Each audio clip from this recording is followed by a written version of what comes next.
తెలుగువారి #1 choice Telugu matrimony.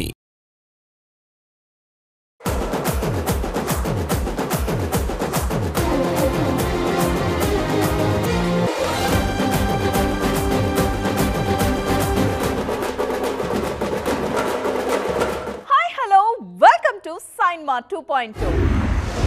సినిమాలు చేస్తున్నాం, పాన్ ఇండియా రిలీజ్కి ప్లాన్ చేస్తున్నాం అంటే సరిపోతుందా? మరి ఇంకేం కావాలి అంటారా? ప్రమోషన్స్ అండి. ఎస్, సినిమాలు చేయడానికి ఎంత కష్టపడాలో ప్రమోషన్స్ చేసి ఆ మూవీని జనాల్లోకి తీసుకెళ్ళడానికి కూడా అంతే కష్టపడాలి మేకర్స్. హీరోయిన్ ఓరియంటెడ్ సినిమాల్లో ఈ ఎఫర్ట్ ఇంకాస్త ఎక్కువగానే కనిపిస్తుంది. హీరోయిన్ ఓరియంటెడ్ రోల్స్ ఎక్కడున్నా వెతికి పట్టుకుని చేసేస్తారన్న టాక్ ఉంది కీర్తి సురేష్ గురించి. ఆమెను వెతుక్కుంటూ వెళ్తాయా, లేకపోతే ఆమె ఫైండ్ అవుట్ చేస్తారా అనే విషయాల్ని పక్కన పెడితే ప్రాజెక్ట్ని జనాల్లోకి తీసుకెళ్లడానికి ఎక్కడో తడబడుతున్నారు మన మహానటి అనే మాట మాత్రం వినిపిస్తోంది. రీసెంట్గా రివాల్వర్ రీటా విషయంలో కూడా ఇలాంటి కంప్లైంటే వినిపించింది. 1-2 ఈవెంట్లకు హాజరైనా అది సరిపోలేదంటున్నారు క్రిటిక్స్. అన్నట్టు ఘాటీకి ఓపెనింగ్స్ రాకపోవడానికి కారణం అనుష్క అటెండెన్స్ లేకపోవడమేనా? ఘాటీ ప్రమోషన్లకి అనుష్క రావట్లేదనే మాట చాలా డ్యామేజ్ అయిందని అందరూ మాట్లాడుకుంటున్నది. ప్రాజెక్ట్ని అలా ఎలా వదిలేస్తారని కూడా కొంతమంది ఓపెన్ అయ్యారు. ప్రమోషన్స్ అనే మాటని అగ్రిమెంట్ నుంచే డిలీట్ చేసే నయన్ రూట్లోనే అనుష్క కూడా ట్రావెల్ చేశారనుకున్నారు. అయితే నయన్ ఇదివరకట్లా లేరు. అడపాదడపా ప్రమోషన్స్లో కూడా కనిపిస్తూనే ఉన్నారు.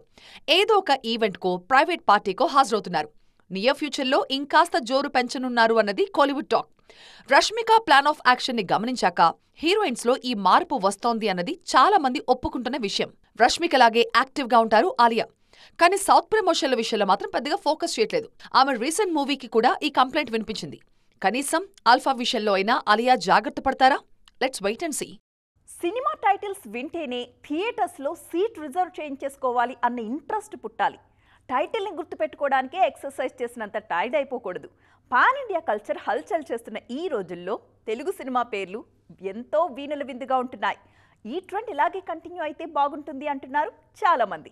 ఆంధ్ర కింగ్ అని పేరు పెట్టుంటే చెప్పుకోవడానికి ఏం లేదు గాని తాలూకా అనే పదాన్ని జతచేసి అచ్చ తెలుగు టైటిల్ అనే ఫీల్ కలిగించారు మేకర్స్. రామ్ భాగ్యశ్రీ నటించిన ఈ సినిమా ఇప్పుడు థియేటర్స్లో ఉంది. త్వరలోనే రిలీజ్కి రెడీ అవుతున్న అఖండ 2 మాత్రమే కాదు, సంక్రాంతి రేస్లోనూ మన సంస్కృతిని, మన మాట తీరుని గుర్తు చేసే టైటిల్స్ కనిపిస్తున్నాయి. ఈ ఏడాది జనవరిలో సంక్రాంతికొస్తున్నామని జనాలకి వినోదాన్ని పంచిన అనిల్ రావిపూడి త్వరలోనే మన శంకర వరప్రసాద్ గారితో పలకరించడానికి సిద్ధమవుతున్నారు. సేమ్ సీజన్లో బరిలోకి దిగుతున్నారు మాస్ మహారాజ్. భర్త మహాశయులకు విజ్ఞప్తి అంటూ ప్రాజెక్ట్ ని రెడీ చేస్తున్నారు. పెద్ద పండక్కి తెలుగు టైటిల్తో రాకపోతే ఎలా అనుకున్నారో ఏమో, నవీన్ పోలిశెట్టి అనగనగా ఒక రాజు అనే టైటిల్తో పలకరించడానికి రెడీ అవుతున్నారు. ఇటీవల బల్మా అంటూ హల్చల్ చేస్తున్న ఈ హీరో స్క్రీన్ మీద ఇంకెంత సందడి పంచుతారో చూడటానికి రెడీ అంటున్నారు youth and family audience. Next summer బరిలోనూ తెలుగుదనం స్పష్టంగా కనిపిస్తోంది. పాన్ ఇండియా హీరోలు, పాన్ ఇండియా ఐడెంటిటీ అంటూ చాలా మంది ఇంగ్లీష్ పేర్లకి షిఫ్ట్ అవుతున్న ఈ టైంలో స్టోరీకి యాప్ట్ గా ఉంటుందని పెద్ది అనే టైటిల్ ని సెలెక్ట్ చేసుకున్నారు బుచ్చిబాబు. వెంకటేష్తో త్రివిక్రమ్ రూపొందిస్తున్న సినిమాకి బంధుమిత్రుల అభినందనలతో అనే టైటిల్ పరిశీలనలో ఉంది. తమిళ, మలయాళ టైటిల్స్ ని మన మీద రుద్దుతున్నప్పుడు తెలుగు టైటిల్స్ కి వాళ్లు కూడా అర్థం అడిగి తెలుసుకుంటారులే అనే కాన్ఫిడెన్స్ కనిపిస్తోంది మన క్యాప్టెన్స్ లో అని మెచ్చుకుంటున్నారు జనాలు.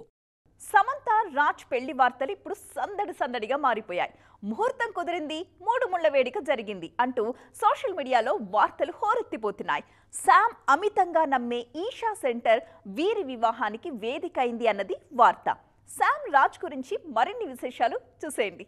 పెళ్లి గురించి సమంత కానీ రాజ్ నెడుమోరు కానీ ఇప్పటిదాకా ఎప్పుడూ ఎక్కడా నోరు విప్పలేదు. అయితే రాజ్ నెడుమోరు మాజీ భార్య శ్యామని పెట్టిన పోస్ట్ ఈ వార్తలకు బలం చేకూరుస్తోంది. తెగించిన వ్యక్తులు దానికి తగ్గట్టుగానే తెగింపుతో వ్యవహరిస్తారు అంటూ తన ఇన్స్టా స్టోరీస్లో పోస్ట్ పెట్టారు శ్యామలి. ఇది శామ్ రాజ్ వివాహానికి సంబంధించిందేననే మాటలు ఊపందుకున్నాయి. ఫ్యామిలీ మ్యాన్ సిరీస్ చేసినప్పటి నుండి శామ్కి రాజ్ నెడుమోరుకి పరిచయం ఉంది. వారి కాంబినేషన్లో ఈ మధ్య సిటాడిల్ కూడా విడుదలైంది. ప్రస్తుతం రక్త్ బ్రహ్మాండ్ సెట్స్ మీద ఉంది. సమంత ట్రాలాలా పిక్చర్స్ ని ప్రారంభించి శుభం మూవీ చేశారు. ఈ సినిమాకు రాజ్ నెడుమోరు క్రియేటివ్ ప్రొడ్యూసర్గా వ్యవహరించారు. చెన్నై పికిల్ బాల్ టీంకి వీరిద్దరూ కో ఓనర్స్గా వ్యవహరిస్తున్నారు. పికిల్ బాల్ ఈవెంట్స్కు శామ్ వెళ్లినప్పుడు ఆమె చేయి పట్టుకుని రాజ్ నడిపించిన తీరు కూడా అప్పట్లో బాగా ఫ్లాష్ అయింది. ఆ మధ్య సమంత ప్రారంభించిన perfume personal care brand secret alchemist launch ఈవెంట్కి రాజ్ అటెండ్ అయ్యారు. పబ్లిక్ గా కనిపించడానికి వీరిద్దరూ ఎప్పుడూ మొహమాట పడలేదు. శామ్ షేర్ చేసిన చాలా పిక్చర్స్ లో రాజ్ కనిపిస్తూనే ఉన్నారు. ఫ్యామిలీ ఫంక్షన్స్ లోనూ ఇద్దరు తరచుగా కనిపిస్తున్నారు. ఈ మధ్య శామ్ సొంతిల్లు కొనుగోలు చేశారు. ఆ గృహప్రవేశానికి సంబంధించిన పూజల్లో శామ్ పక్కన రాజ్ ఉన్నారనే వార్తలు వైరల్ అయ్యాయి. ఆమె పక్కన కూర్చున్న వ్యక్తి రాజ్ అని, అప్పటికే వీరిద్దరు రిలేషన్ ని చెప్పకనే చెప్పారని అన్నారు. శామ్ రాజ్ రిలేషన్ గురించి మీడియా చెప్పిన దానికన్నా ఎక్కువగా రాజ్ మాజీ భార్య రియాక్ట్ అయిన సందర్భాలున్నాయి. ప్రత్యక్షంగా కాకపోయినా పరోక్షంగా ఆమె చేసిన కామెంట్స్ వారి రిలేషన్షిప్ ని కన్ఫర్మ్ చేసిందన్నది నెటిజన్స్ మాట. శామ్ కి రాజ్ కి మధ్య దాదాపు 12 ఏళ్ల ఏజ్ గ్యాప్ ఉంది. రాజ్ 1975లో పుట్టగా శామ్ 1987లో పుట్టారు. శామ్ ప్రస్తుతం సొంత ప్రొడక్షన్ హౌస్లో మా ఇంటి బంగారం మూవీలో నటిస్తున్నారు. రవితేజ హీరోగా శివ నిర్వాణ దర్శకత్వం వహించే సినిమాలో శామ్ నాయికగా నటిస్తారనే ప్రచారం జరుగుతోంది. ఖైదీ 2లోనూ నాయికగా శామ్ని ఎంపిక చేసినట్టు గతంలో వార్తలొచ్చాయి. అయితే అఫీషియల్గా వాటిని కన్ఫర్మ్ చేయలేదు శామ్. బాగా వైరల్ అవుతోంది విజయ్ జననాయగన్ సినిమా. మన భగవంత్ కేసరి సీన్స్ ని ఎంత % రెజ్యూమ్ చేశారు? రిలీజ్ ప్రమోషన్స్ లో విజయ్ ఏం మాట్లాడతారు? రిటైర్మెంట్ ని మరోసారి స్ట్రాంగ్ గా అనౌన్స్ చేస్తారా? ఇలాంటి రకరకాల విషయాలు ఇప్పుడు వైరల్ గా మారాయి. వాటికి తోడైంది కమల్ స్టేట్మెంట్ కూడా. మన భగవంత్ కేసరి సినిమాలోని కీలక సన్నివేశాల ఆధారంగా తెరకెక్కుతోంది విజయ్ జననాయగన్. చాలా వరకు కొత్త సన్నివేశాలు రాసుకున్నా దాదాపు 60% మన ఫ్లేవర్ ఉంటుందన్నది కొడంబాకం న్యూస్. రాజకీయాల మీద కాన్సన్ట్రేట్ చేసిన విజయ్కి ఈ సినిమా బెస్ట్ ఇంపాక్ట్ క్రియేట్ చేస్తుందని భావిస్తున్నారు యూనిట్. దానికి తగ్గట్టుగా పొలిటికల్ డైలాగ్స్ ఉంటాయన్న ఎదురుచూపులు కూడా ఉన్నాయి. అయితే దీన్ని జస్ట్ సినిమాగానే చూడమంటూ యూనిట్ నుంచి హింట్స్ అందుతున్నాయి. ఈ నెలాఖరు నుంచి ప్రమోషన్ల స్పీడ్ పెరుగుతుంది.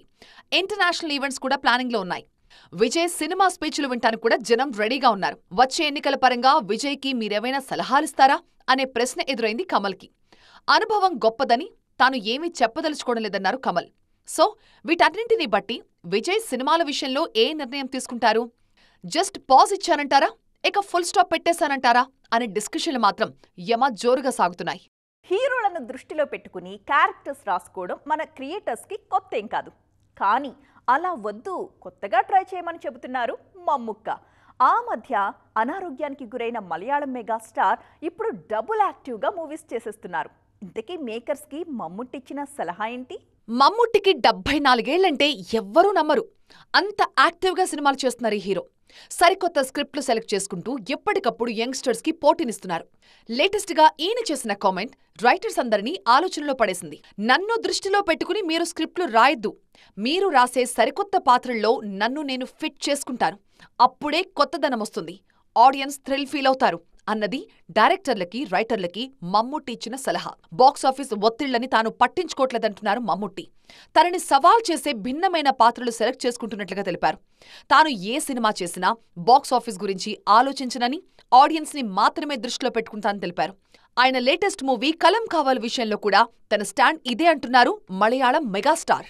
సో ఫ్రెండ్స్, చూసారుగా, ఇవి వాటి సైన్మా 2.0 ముచ్చట్లు. మరిన్ని ఇంట్రెస్టింగ్ అండ్ ట్రెండింగ్ అప్డేట్స్తో మళ్ళీ కలుద్దాం. అప్పటి వరకు చూస్తూనే ఉండండి TV9.